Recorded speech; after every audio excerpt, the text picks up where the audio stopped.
pronounce it correctly, Daniel Ionica, yes. Ionica, okay.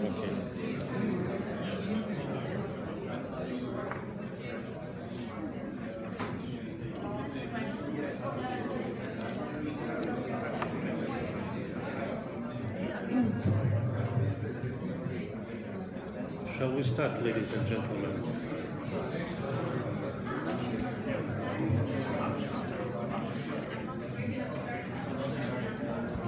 Keep it to low voice.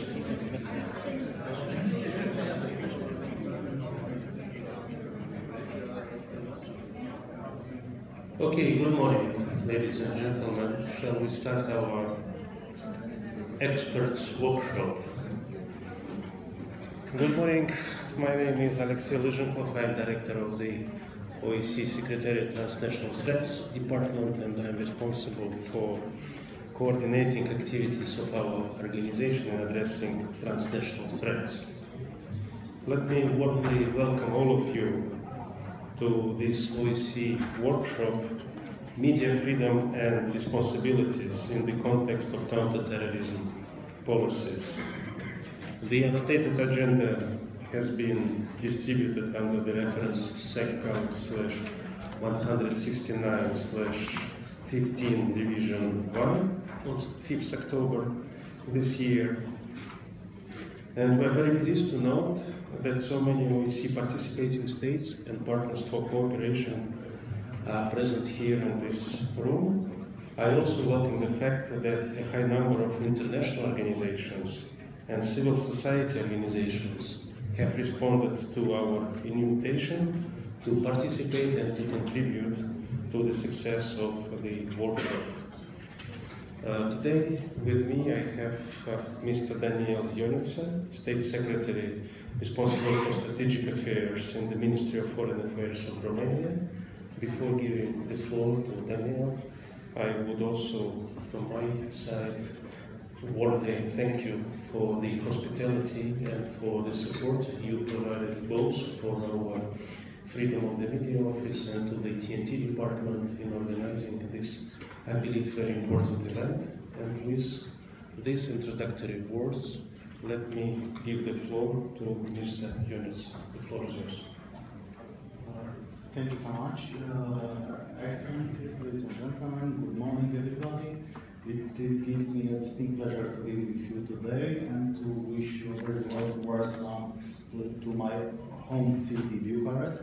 As you have seen, we've tried to put together all the necessary organizational aspects for you to have a very successful seminar today. Even the weather, we succeeded to arrange it, especially for you. So hopefully we have more time after your seminar to take advantage of the beauties of Bucharest. The topics of today is extremely important. Discussing about terrorism and its implications, it's a very topical. 2015 started with the heinous terrorist attacks in France and unfortunately continued in many other places. Daesh, ISIL's barbaric actions continue to put human dignity and fundamental rights and freedom under unprecedented threats. The scale of the terrorist propaganda and incitement to violent extremism have risen to peak levels. These realities show the ever-evolving pattern of terrorism and the need for an efficient, effective, and comprehensive response. Defeating Daesh, ISIL, countering the foreign terrorist fighters phenomenon, violent extremism and the radicalizations that leads to terrorism, and not least the terrorist propaganda, are among the most urgent challenges that the international community faces today. Preventing radicalizations and attracting to violent extremism is the key in this regard. The focus should be on the people belonging to communities most vulnerable to radicalization and recruitment. Therefore, the need to deny space to Daesh ISIL propaganda and to counter its narrative on the global communication channels is of utmost urgency, not only for counteracting attractions for the would-be foreign terrorist fighters, but also for preventing potential xenophobic manifestations.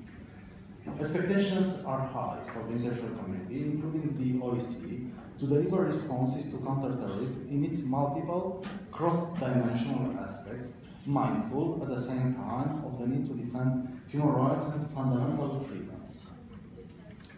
In the OSCE context, I welcome the launching of an OSCE United in Countering Violent Extremism social media campaign. Romania is a staunch supporter of countering terrorism in all of its forms and manifestations. Romania co-sponsored the United Nations Security Council Resolution 2178 and set countering terrorism as a priority in its 2015 OSCE Security Committee chairmanship. In our view, strengthening international cooperation in countering terrorism, the foreign terrorist fighters phenomenon, the spread of violent extremism is critical. At the same time, we should not forget that the operational and law enforcement measures are not sufficient, if not doubled, by efforts aimed at addressing the political, economic, and social causes of terrorism. There is equally a responsibility of the international community to use all available instruments under international law in order to prevent and counter terrorism.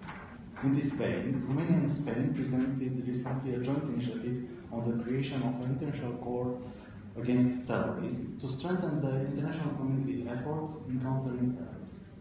Ladies and gentlemen, the OSCE autonomous institutions are extremely valuable assets of these organizations, including in the context of our counter-terrorist policies. The 2001 OSCE Bucharest Action Plan of Action for Combating Terrorism was the first OSCE document to emphasize their role in the context of the OSCE, which includes, inter alia, contributing to promoting human rights, fundamental freedoms, tolerance, multiculturalism, and ensuring that national legislations are consistent with the commitments on freedom of expression and the free flow of information. We would like to thank the representative on freedom in the media and her team for the work done as a staunch promoter of the freedom of expression and freedom of the media. My country strongly supports the mandate of the RFEO. Freedom of expression and freedom of the media, online and offline, are crucial for an active, engaged, and informed public. As such, they constitute the essential foundation for democracy, rule of law, peace, and stability. Moreover, the right of every individual to benefiting of freedom of expression lies at the very heart of the OSCE concept of comprehensive security. There can be no security, neither for individual human beings, nor for states, without full respect for this fundamental right. The 2015 OSCE-wide counter-terrorism conference highlighted that strategic communication and counter-messaging to terrorist propaganda are crucial in our efforts to counter violent extremism and terrorism. In this regard, when discussing comprehensive approaches to counter-terrorism, the involvement and support of other stakeholders, including of a free and independent media, is very important. I'm sure that this workshop will provide the right opportunity for the emergence of valuable ideas on the relationship between freedom of the media and counter-terrorist policies and potential ways to enhance cooperation between governments, civil society, and media organizations. It's not acceptable to use the pretext of security concerns in order to limit freedom of expression and freedom of the media. That would be against our common OSCE commitments. The OSCE community should be ready to adopt new commitments in the light of the current challenges. I hope that the conclusions of this workshop will feed into the preparation of the Belgrade Ministerial Council with regard to the adoption of a decision on the freedom of expression. Dear participants, before concluding, let me wish you all every success in your discussions. I'm confident that we will have an interesting and active debate, and I look forward to your conclusion. I do thank you for your attention. Thank you, Excellency, for your warm welcoming remarks. Special thanks for arranging for us excellent weather in the city. And of course, I listened with great attention and interest to your remarks about the Romanian initiative on the establishing a court against terrorism. I see that I mentioned in my opening statement that we have a number of international organizations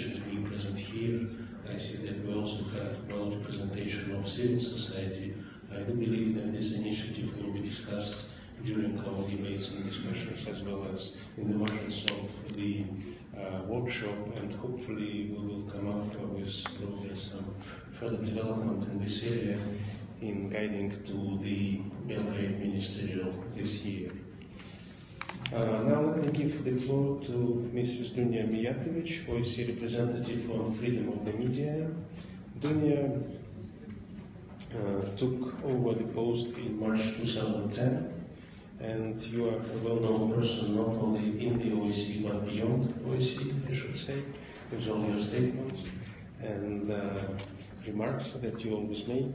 You also chair the Council of Europe's group of specialists on freedom of expression and information in times of crisis. You are an expert in human rights, communications and media strategy and regulatory and media policy. You have extensive knowledge of institution building in transitional states and many years of experience on issues related to journalist safety and new media, including digitalization, convergence, and the internet. And of course, you are well known in the mass media society. With this, I invite you to take the floor.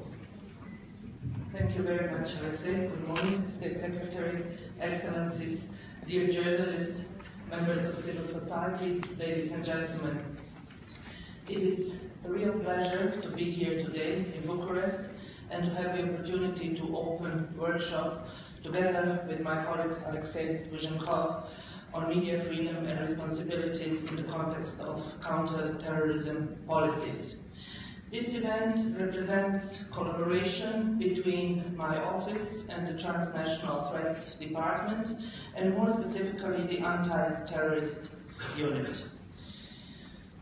Cooperation, but I also have to be very honest with you this morning and to say that most of hard work was done by wonderful colleagues from Transnational Threats, and that needs to be recognized. A glossy part comes from media freedom, and we will of course engage, but in order for all of us to be here today, the credit belongs to the Transnational Threats Department. Many of you might ask yourselves what media freedom have to do with the fight against terrorism. This is what we at the OSCE refer to as comprehensive security. It is one of the founding concepts of our organization that security and human rights are both essential to ensure peace and security.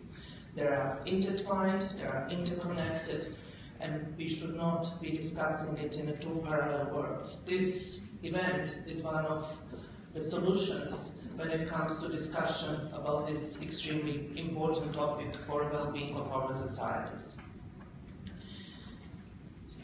It is also important to state that, and to be honest with each other in a way, comprehensive security, human rights, freedom of expression, freedom of the media, are fundamental rights, police and military action. Human rights principles always give way to emergency and security in order to protect society, to preserve its institutions, and to overcome emergencies so that in a long term, rights and freedoms are protected. The truth is that there are many areas around the world, as we speak, particularly in a conflict or post-conflict zones, a source of intense public interest, and it is vital that the media are permitted full access to the affected areas in order to act as a conduit for information to the public. Conflict zones are a breeding ground for human rights abuses. It is therefore critical that objective observers, and here I think of journalists, are able to record events so that public bodies can scrutinize rights abuses and promote accountability. We must remember that human rights, though they may be temporarily suppressed in any country, in any of the OSCE countries, will always rebound, and that there is no security without free flow of information. You can suppress ideas, you can suppress thoughts, but that's just temporary. Freedom of expression and free media play an important role in fostering meaningful debate on security issues and can help us effectively address new challenges. Liberties are the most precious values we have in our society. This is, of course, something that includes the right to speak freely, the right to live privately, with undue surveillance, and many other fundamental rights and freedoms. It is precisely because such liberties are so vital and inherent to human dignity that we must do everything not to lose them. This is what terrorists do. They try to scare us by attacking our fundamental human rights, starting with the right to life. And the response by many states has been to do whatever it takes to protect, to prevent, and to fight. And in this process, the problem is that doing whatever it takes also implies quite often seriously eroding our human rights that are very substance of democracy and the rule of law. We are now witnessing in too many countries, in too many participating states that I will not name today, but I will have the opportunity, of course, during the Permanent Council in November, that are enacting the laws that seriously undermine the importance of human rights. That's the reality. These measures, as well as bureaucratic, military, intelligence, and police apparatus that they create, are not necessarily temporary, proportional, necessary, or in conformity with the relevant legal standards. In such a context, human rights defenders, journalists, and media generally often find themselves in opposition to their governments. They decry the individual cases of rights violations and insist that effective and transparent oversight mechanisms to be created to ensure the laws and systems integrate and respect human rights. The threats we face today are unprecedented. Security challenges are global and probably more catastrophic than ever. We also have to be realistic. They are also less predictable. We must acknowledge that the level of security we are currently seeking is probably unattainable in full. Therefore, effective and proportionate anti-terrorist laws are needed in the OSCE countries. Ensuring security while protecting our fundamental freedoms is also nothing new, just as it is not new that on many occasions those in power have used real or perceived threats to our security to limit dissenting voices. This is also happening as we speak in many OSCE participating states. I'm sure they will recognize themselves. Jean-Jacques Rousseau said that I prefer liberty with danger than peace with slavery. This is something that is happening in ideal world, but we also have to be realistic. We do not live in ideal world. I do not like presenting this kind of debate as a choice between freedom and privacy versus security. There is no such a dilemma. We need both. Governments and societies must recognize that there is no reason or excuse to justify the erosion or violation of the fundamental human rights which form the bedrock of modern democracies. Human rights in which media freedom and freedom of expression and access to information and security and independent, intertwined and interrelated, as I said. We should be thinking in terms of new ways to connect and bring closer human rights and security in the 21st century. I would also like to say that in no way, as the representative on freedom of the media, I'm trying to challenge the legitimate right of any government to fight threats in our society, our threats offline and online. It is a right of the governments to protect us, to protect citizens, but not at the expense of eroding human rights. And this is something that I think most of the time is happening in too many states. This is somehow put under the carpet in the name of security, in the name of fight against terrorism, in the name of protecting citizens. But in too many occasions what I see is that this is used as a pretext to silence critical, provocative voices in the society. And this should not happen. Even if we talk about terrorism, that is something that we see as international effort in order to make our societies better, how to prevent, how to work with young people. We cannot do it if we cannot really express ourselves, if the governments are telling us what we can and what we cannot do. As part of my mandate, I closely follow laws, policies, and other actions by participating states which might interfere with free expression and free media, as you know. This includes, of course, media laws, regulations that I've already mentioned. Media have increasing difficulties reporting on surveillance and abuses of human rights because of increased secrecy and broader national security laws. Transparency and accountability are waning, and journalists face serious difficulties gathering information. New anti-terrorist laws are criminalizing almost any disclosure of classified information, including non-sensitive documents on issues that are clearly in public interest, and make reporting on terrorism a very dangerous activity. Such legislation will hinder the work of journalists and suppress free media and free expression if it continues in this direction. The right of journalists not to disclose their sources of information is, as we all know, a cornerstone in the protection of investigative, courageous journalism. In several countries in the OSCE area, we have witnessed attempts to pressure journalists to reveal their sources through legal and other means, imprisoning them. Governments also are applying criminal or national security measures to bypass traditional protections by conducting searches of editorial offices and journalists' homes to seize unpublished material. That is unacceptable in democracy. These developments have a fatal and chilling effect on investigative journalism and cannot be justified on the grounds of national security.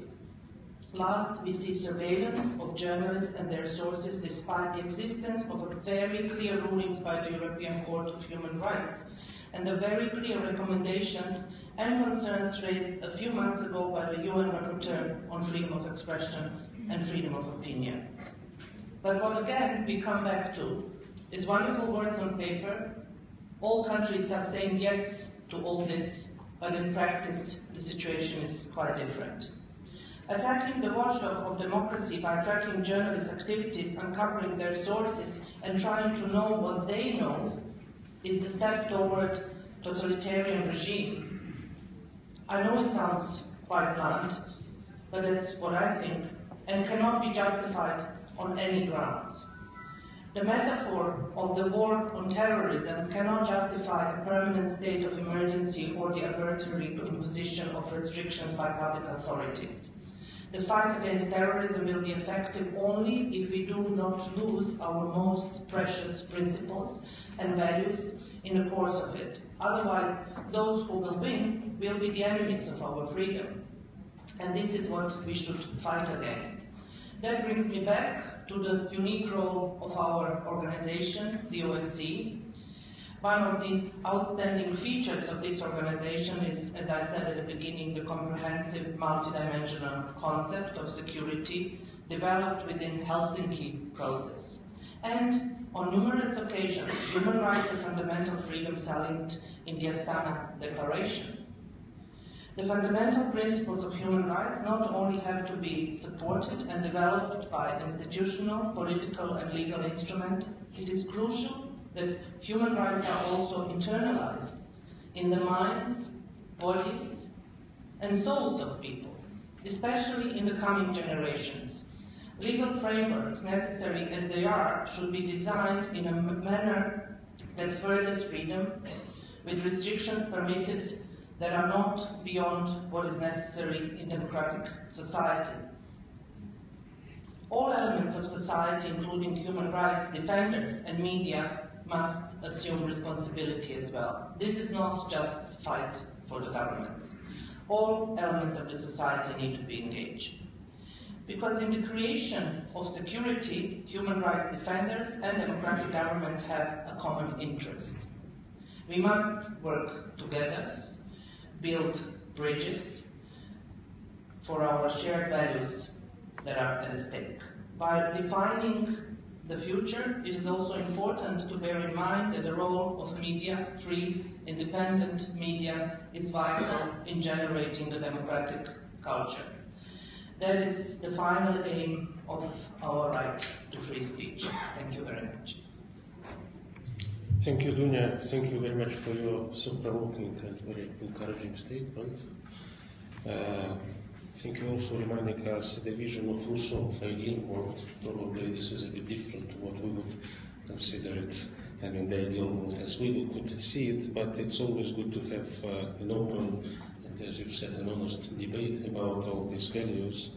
And of course, I cannot miss this opportunity to wholeheartedly thank you for very high evaluation of my team.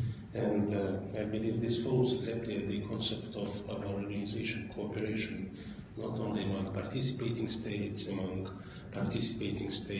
partners for cooperation, but also all different layers of the society, including mass media, civil society, governments, and all other specters of the community.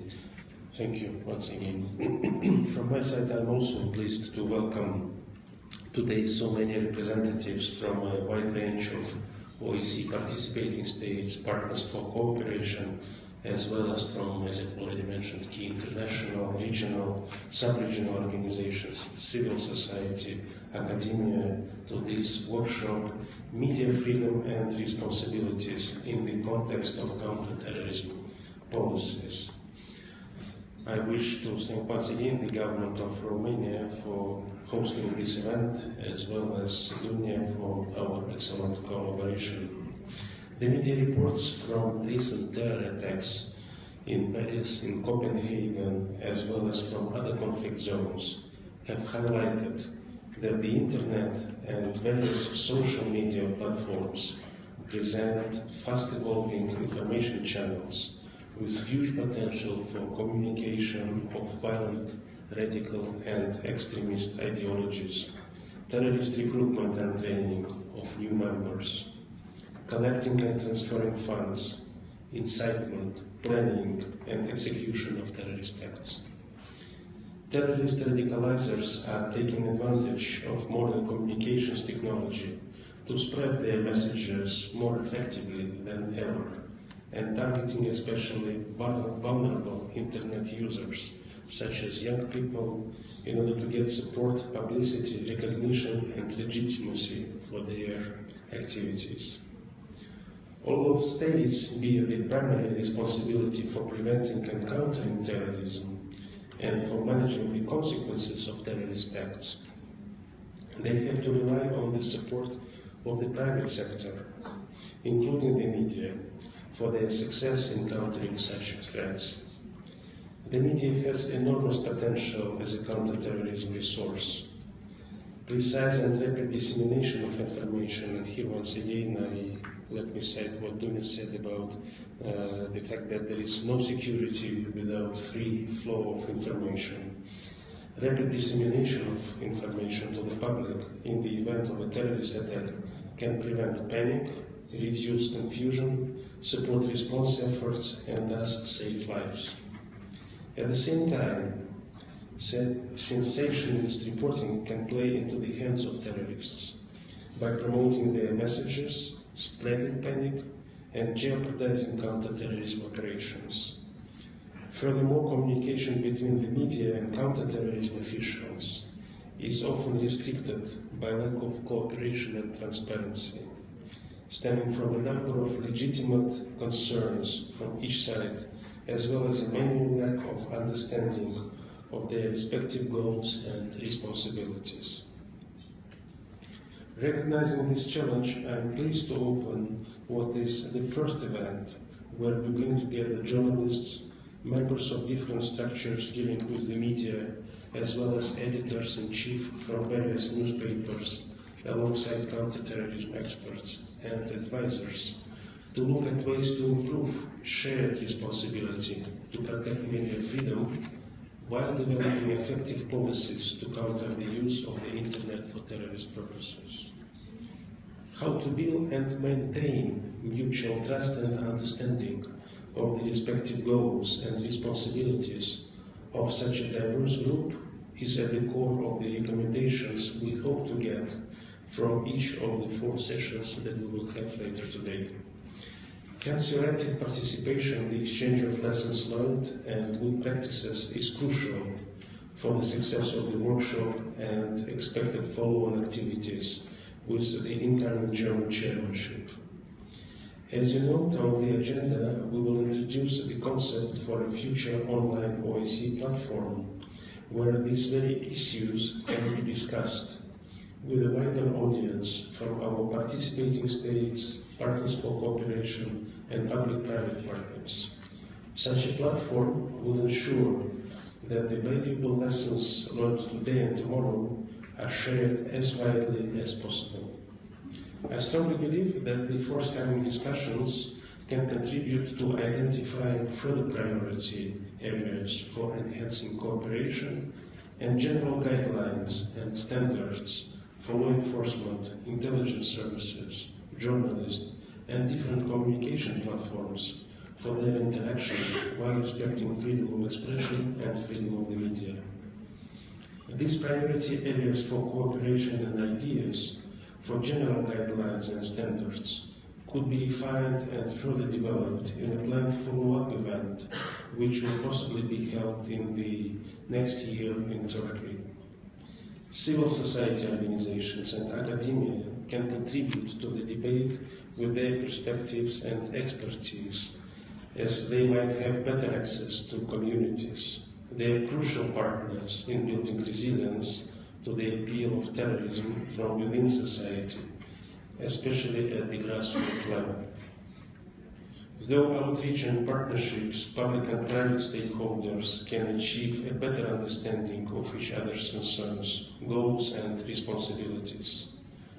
Together, we both can develop the trust necessary for proactive cooperation. And by working together without interfering in media independence, we can ensure effective dissemination of accurate and timely information for the general public in a time of crisis. Ladies and gentlemen, as encouraged by OSCE Ministerial Council Decision 507 on public-private partnerships in countering terrorism and Ministerial Council Decision 1008 on further promoting the OSCE's action in countering terrorism, OSCE participating states are committed to developing a cooperative approach at all levels in the fight against terrorism, including the establishment, where appropriate, of public-private partnerships between state authorities, business community, civil society, and the media. The OSCE Secretariat, institutions, field operations play an active role in promoting such partnership initiatives. This expert workshop is a concrete example of such efforts and such cooperation. To finish my remarks, let me take this opportunity to mention that OSCE Secretary General, together with the OSCE Chairmanship, launched recently a communication campaign, OSCE United in Countering Violent Extremism. The purpose of the campaign is to underscore, including through social media, and that the OSCE stands united in countering violent extremism, and to reaffirm OSCE values of human rights, tolerance, mutual respect, and pluralism. The campaign has been so far very well received, having already reached 1.5 million people in 3 months. Ladies and gentlemen, I look forward to fruitful discussions today and tomorrow, and I encourage you all to take part as actively as you can in the discussions, share your experiences and concrete ideas, so that we can offer to our organization guiding ideas on how to best assist OSCE participating states and their population in this important issue in the future. I thank all the speakers of the opening session for the interesting and thought-provoking views and ideas you have put forward.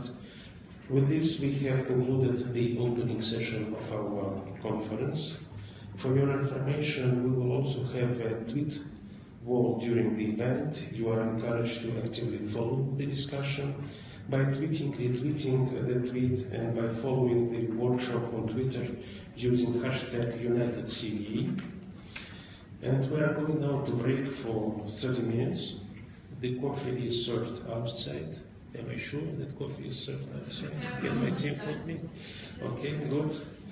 And the first session of the Conference on Freedom of the Media and Counterterrorism, Current Trends, Challenges and Opportunities will start in this plenary room at 11 o'clock sharp. Thank you for your attention, and the session is adjourned. Enjoy the coffee break.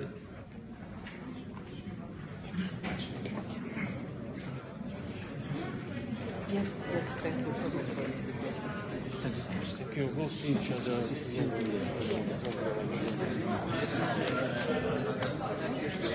I see that it was useful to be stuck in a way in jail. Yeah? I have to breathe sometimes. I was trying to read.